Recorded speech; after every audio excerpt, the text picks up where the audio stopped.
What's up, everybody? Welcome back to AFD Rocks, the show where we get to reach out to you, our community, and it all starts right now.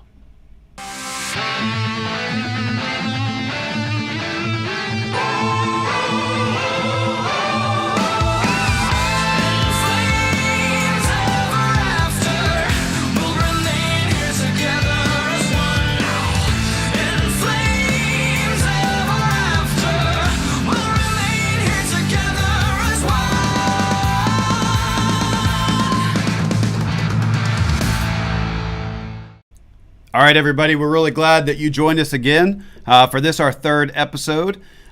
This week, I'm not alone. I have with me, joining us again, Division Chief Carrie Stewart. Say hello, Carrie. Hello, everyone.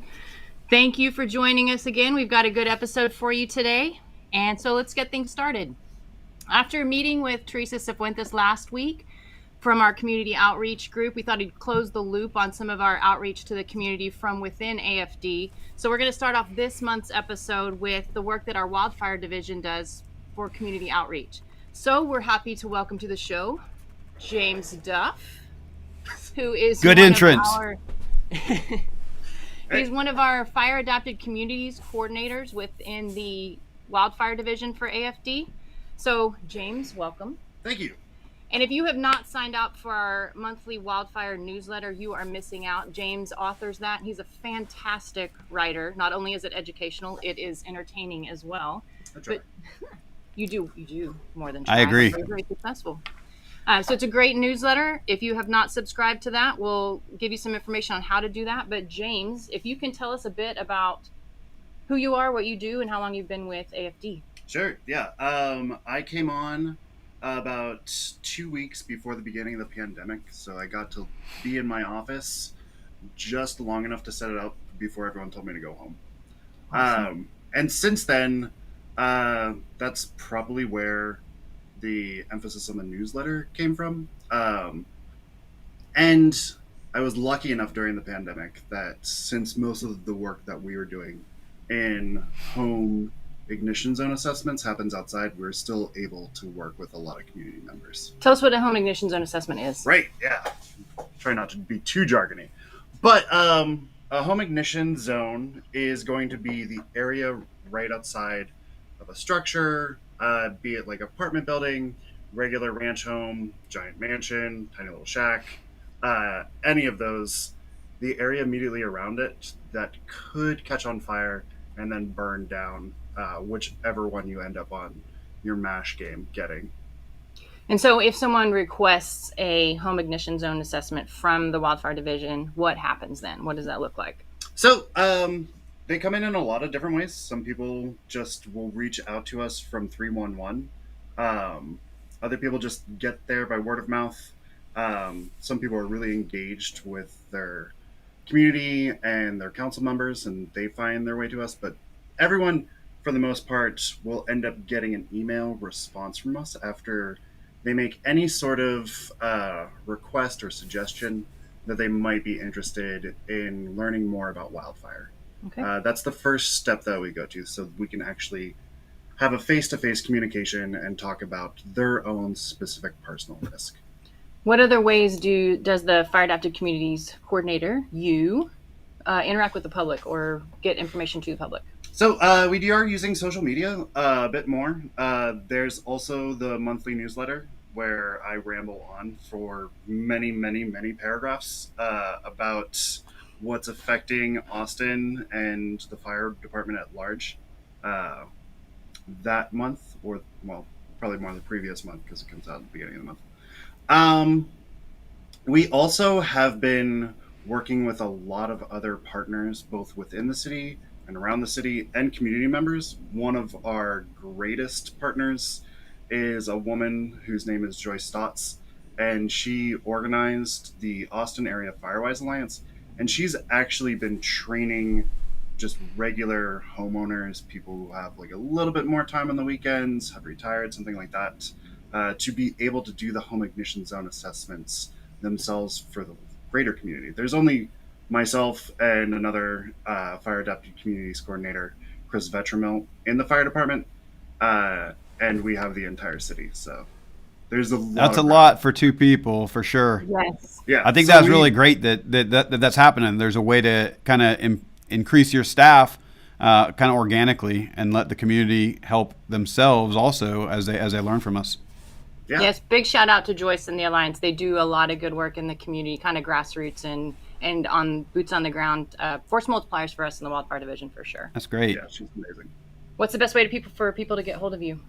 The best way for people to get a hold of me is actually to go to the Wildfire Hub, and that's easy to get to if you just go to atxwildfire.com or atxwildfire.org.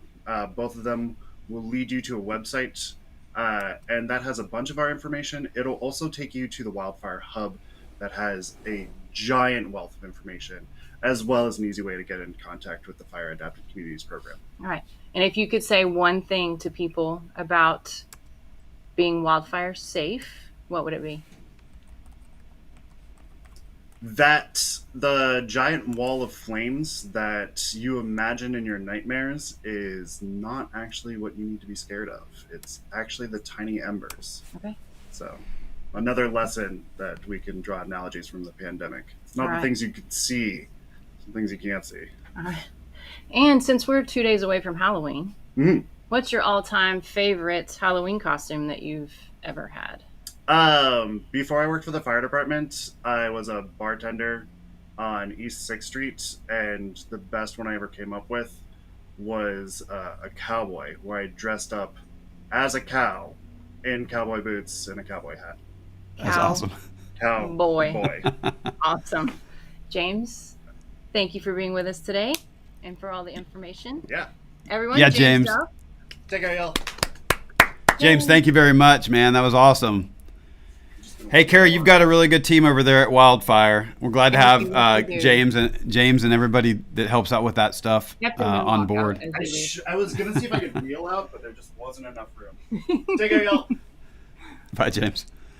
Hey, so this one of the things that we like to do on AFD Rocks is we talk about pulling the curtain back and letting you, the members of the community, kind of get a look at things that we have going on. And the last 2 episodes, we've taken you behind the scenes on tours of some of our fire stations that we've been doing remodeling and renovations on. We want to do something a little bit different. We care about our facilities, but our most important resource is our people. So this month, we want to give you guys a behind-the-scenes look at something different. We're going to show you Cadet Class 131. They graduated about 2 weeks ago, and they're on the street right now as probationary firefighters. In fact, while we're doing this video, some of them are out there on fire engines and fire trucks right now serving the community. So let's take a look at some of their training.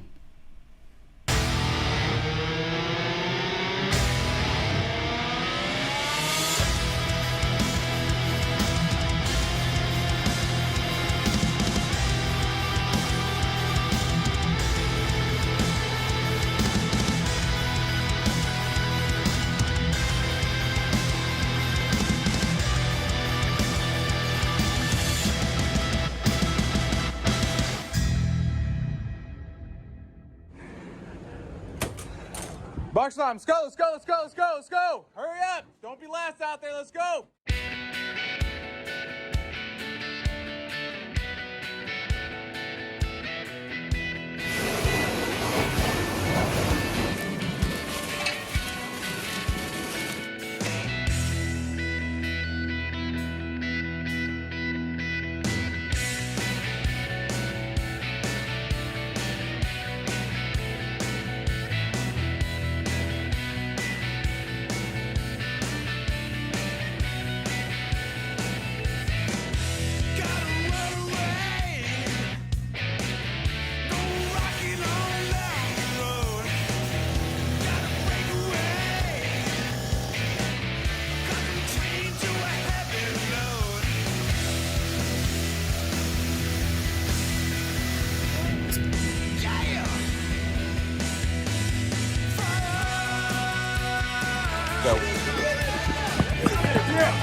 Let her come through.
Yeah, all right. Hope you guys liked that. Good look at the behind the scenes look at what actually happens in a cadet class. Those 32 people that you saw walking around on the drill field and running around and putting out fires and working on swiftwater rescue, those cadets are now firefighters, but obviously we're always in the process of hiring and training more cadets. We have another cadet class, class 132, not far behind them. They graduate in December. In fact, if you're looking at that, or if you've ever thought you'd be interested in joining the Austin Fire Department, go ahead and jump online. Look at joinafd.com for a way to join the Austin Fire Department.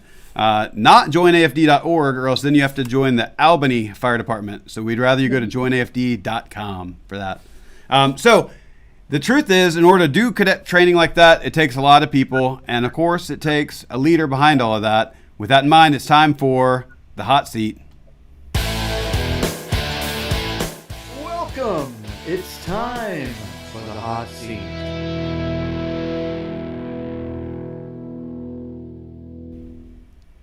Hey, we're really happy to welcome that leader of the training program for the cadet class. This is Captain Liz Donaldson, who you're looking at right now, and she is in charge of those very cadet training programs that we were just talking about. Liz, welcome. You are on the hot seat. Thanks, Chief. I thought we were wearing costumes today, so I was just wondering where you No, were. I've got mine. Yeah, I know. I should have got mine. I should have been in the spirit a little bit more like you are. It looks great. Hey, Liz, we're gonna ask you a couple questions today and just kind of get a feel for who you are as we try and let the community know who some of the people are in our department. Liz is awesome, but Liz, I'm curious. Can you give us a little backstory? Why did you end up joining the Austin Fire Department? Oh man, my answer is so cliche, but I watched a movie and fell in love with it. So Backdraft, right, came out when I was 15 or 16. I watched that, and I really got the camaraderie of it. And so I really the kind of cutting through that the story of that movie. I love the idea that you could argue till you're blue in the face or disagree about fundamental things, but as soon as those tones go off, that you're on the same team and that you're fighting for the same thing, right? So, Oh yeah. that was the main part of it for me. Was watching that movie. I thought, well, I could do that. I think I could. Yeah, that's awesome. That's awesome. Yeah, TV and movies have a big impact on my joining the fire department as well. But I'm curious. So you're talking about movies, and I'm talking about TV. Is there anything maybe that stands out to you in your life about maybe like a great scene from the TV show 24? Have you ever? Yeah, 24, huh? Any thoughts on that? Yeah. Yeah, so I was very fortunate before I joined the fire department. I was very fortunate to get to pretend to be a firefighter. I lived in Los Angeles and I was an actor out there. And I worked for a guy who was retired from the LA City Fire Department. He owned like over 30 engines and trucks, and he would hire off-duty firefighters to crew for him. And so oftentimes when you're watching movies and you see firefighters in the background, oftentimes they are just off-duty firefighters. Well, I wasn't a firefighter, but he knew that's what I wanted to do. Yeah. And so we got to be invited out to some of the best days on set. So we worked on 24. So there's one scene where, is it Jack Bauer? Is that right? When they're That's like, right. First, Yeah. I think they're taking him out. They took him out of a helicopter and he's being put in an ambulance. And I'm the paramedic that opened up the door to load. She's kind of, you see me, but it was, one 30-minute day for me. Best scene in the whole series. Yeah, and it was cool because the shows that we would work on was when they'd blow stuff up or burn houses down or whatever. So we get to go on scene, and I get to go play, pretend, and then eventually join the fire department. That's awesome. Yeah, we have a lot of people that have cool backgrounds, right? And we don't always think about that. So I'm glad you shared that with us. Yeah, it was fun. Carrie, you have any questions? I do. And I haven't heard those stories before, Liz, so I think that's super cool. And you never get that answer when you ask folks, why'd you join? Like, I don't know, just different. So it's a cool perspective. And also from your perspective, what does support from an organization like AFD look like? Support from? Yep.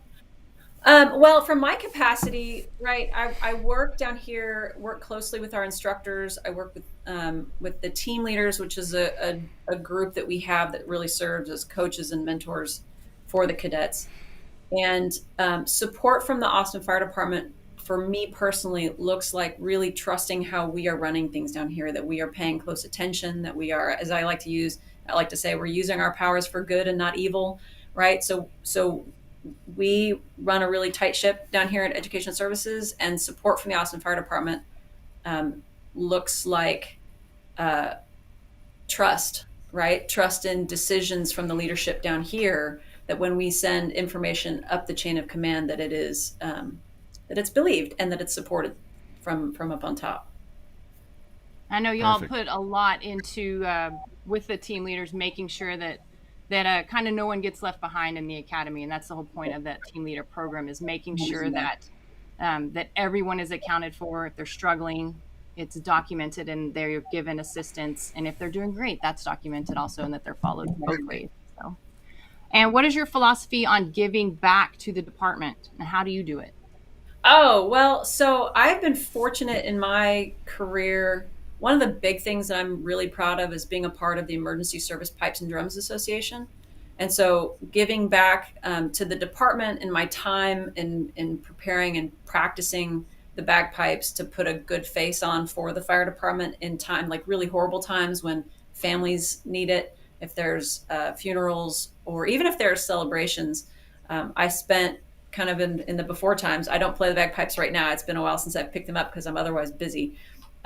But early on in my career, I spent a whole lot of time really learning that instrument, practicing, performing with the band, with the AFD patch on my shoulder, right? So I was just super aware of the fact that I was representing the Austin Fire Department when we were out, even in Colorado Springs for the Fallen Firefighter Memorial, or if we went to the Police Memorial, Police Week in Washington D.C. Right, getting to be there with the name of the Austin Fire Department on me was a big deal. So I hopefully I had earned the hopefully I was holding the banner in high and well, I should say. Yeah. Thank Yeah. you for that. I think I was just going to say our pipes and drums and our honor guard are really fantastic. And I think that's something our community should know.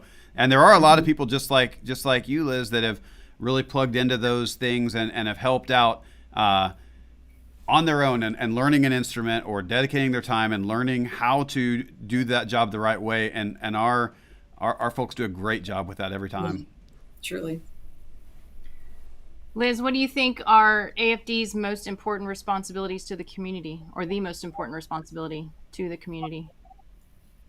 Listening to what the community needs, and making sure that our response meets their needs, right? So on an individual really base level, when one of our units responds to someone's 911 call, making sure that we provide them the customer service that they deserve, right? So that on a base level, and on a much grander level, I think one of the things that's really important for the Austin Fire Department is to take care of the taxpayer funds that we are given, that we are entrusted with.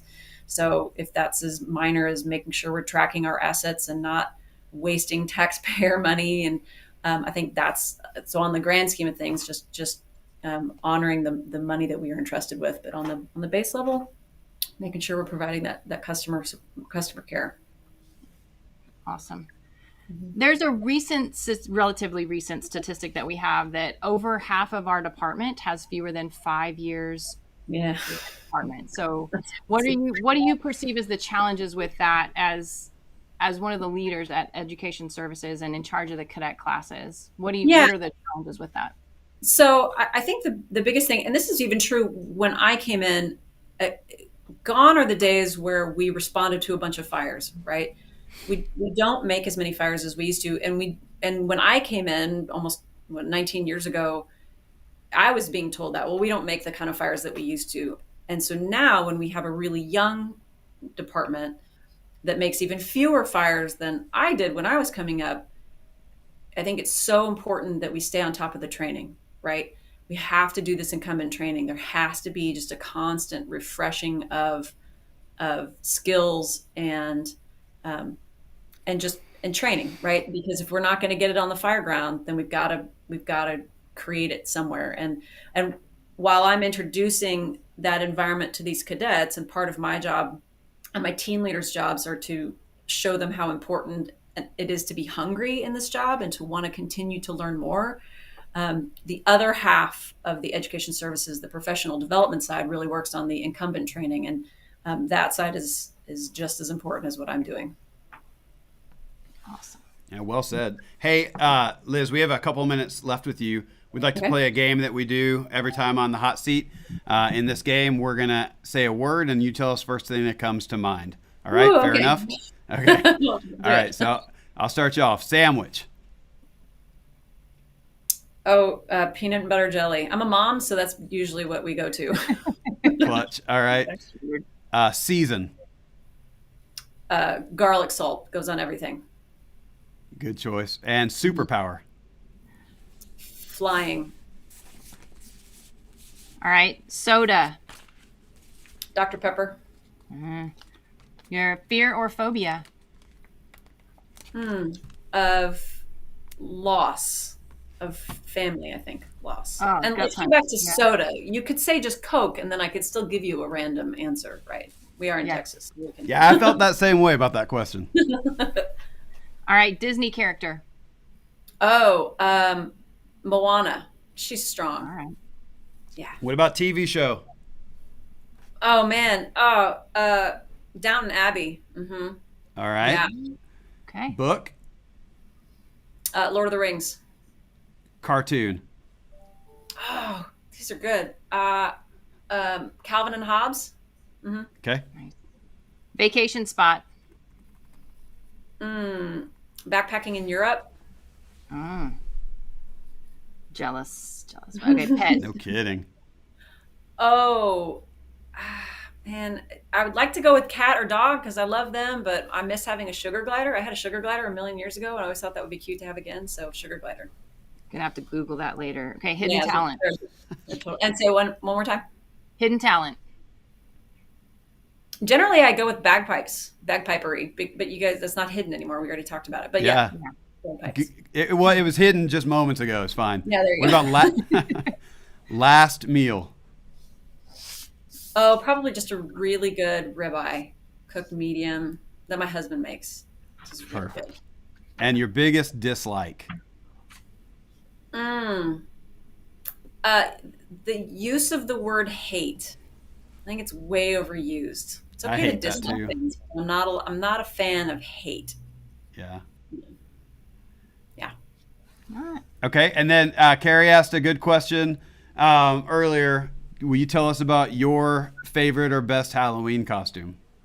Oh man. I really am keen on current events, so I try to pull things that are commentary. And I must say, last year was pretty strong. I did social distancing, so I had an old tent and I took it apart and I put the tent poles together. So I had like this 6-foot radius around me that I kind of secured with jump ropes, and then I wore a whole bunch of masks. And then I had those little signs with the little feet on it that said stand here. So I'd toss them so people would have to stand away from me. And then if you were within my circle, you could get into the little hula hoop. That was pretty awesome. I was pretty proud of that one. That's a really good costume. It was. Yeah. And then I ran into somebody who was a Zoom meeting, and they had like a screen, and they were all done up, but they were in their pajamas. And us together was like the perfect commentary. That's awesome. Hey, Liz, great. Thank you very much for giving us some of your time today. We appreciate it. And go back to work with those cadets and get them ready for us. Will do. You're off Thanks, Chief. Thanks, Chief. You are off the hot seat. All right, Tony, what was your favorite Halloween costume? All right, so, man, that was a tough one. I also do a lot of like the current event type stuff most of the time, but I was trying to think of what would be my favorite, and my wife and I will do costumes together sometimes, and I always think that's fun. One year we had like this cardboard cutout that we did like a frame, kind of like what Liz was talking about, and we were an awkward Christmas photo. So we made it look like we just make funny faces and dressed all awkwardly. How about you? When I was 7 or 8, my mom painted my face like Gene Simmons from Kiss. And I got to walk around all night just sticking my tongue out at people. That's perfect. That's my all-time favorite. So, yeah, I love that one. That's really good. Yeah, Halloween's a fun holiday for sure, and the ability to kind of be something that you're not or dress up a little different is a lot of fun. So, hopefully, all our viewers, hopefully you guys have a good Halloween coming up. We're getting close to the end of this, but we do want to thank you again. Yes, go ahead. Liz mentioning being in a spota in the pipes and drums, and that it's usually sad events that, often sad events that they're playing at. I wanted to mention that we recently lost one of our brothers, Colin Camp, who was in an accident several years ago, and he succumbed to injuries from that this past week. So just keeping his loss in hearts and minds and thinking about his family right now, since we've recently lost a firefighter. Absolutely. Thank you, Carrie, for bringing that up and for mentioning Colin, and definitely for us as our family in the fire department, remembering him and just working through that loss as a department. We are really glad that you all took your time to join us today, and we're very grateful that you were willing to give us some of that time. We hope you'll join us again. So as we get ready to close this one out, we hope that you guys will like us and subscribe to our YouTube channel. Follow us on our social media so we can continue to engage with you, not just through this AFD Rocks, but through all of our different ways that we try and stay connected with you, the community. And I hope that you'll join us for our next episode, and that'll be in November 26th at 11. All right. Carrie, any closing thoughts? Safe happy weekend, Halloween. Everyone. Thanks for joining us. Awesome. Have a great week, everybody. Have a great month. Stay safe out there.